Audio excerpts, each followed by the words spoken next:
So you're thinking about making a move to the Eugene area.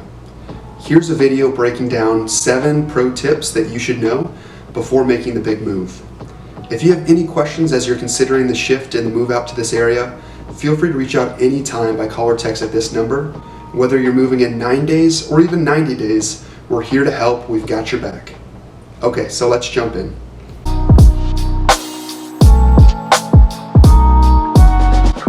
The first thing worth mentioning is that population growth and infrastructure have not been keeping pace with each other. So we've seen population increase steadily over the past several years, but development and infrastructure hasn't necessarily kept pace. This is one of the big reasons why we haven't seen the significant home value fluctuations relative to other parts of the country. The next thing to mention is that securing a job before moving to Eugene is critical. There's several reasons for this, many of them quite obvious, but keep in mind that your job's going to influence what part of town you're moving to, what schools your children can attend, if applicable, and it's also necessary to secure a rental or to be approved for a home loan if you're considering going that direction.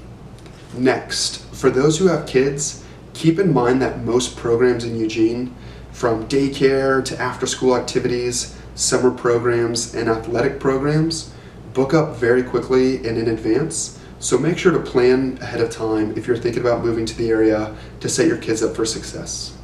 Also, when it comes to flood zoning, it's important to understand that certain parts of Eugene and Springfield are in higher risk areas due to the Mackenzie and the Willamette rivers and the possibility of flooding.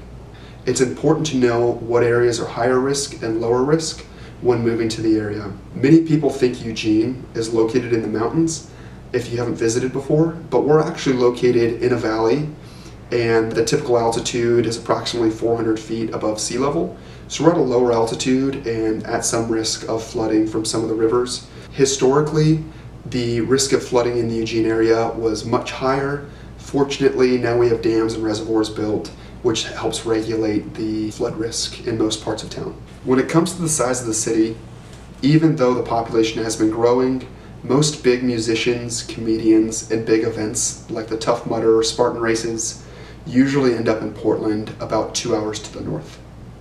When moving to the area, it's important to find the right medical professionals and to make sure they have the availability to take you on as a patient. If you have specific medical needs, you may need to reach out to providers before moving to the area. Some of the larger healthcare institutions include Oregon Medical Group, Peace Health, and Mackenzie Willamette. One of my favorite aspects about the Eugene area is that it has a massive outdoor culture packed into a bustling, busy city.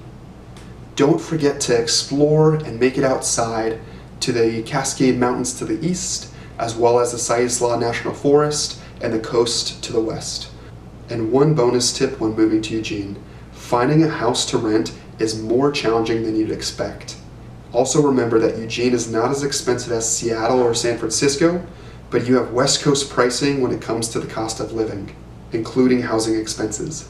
I always recommend buying over renting for those who can qualify, and if you'd like to chat about it anytime, we're here to help.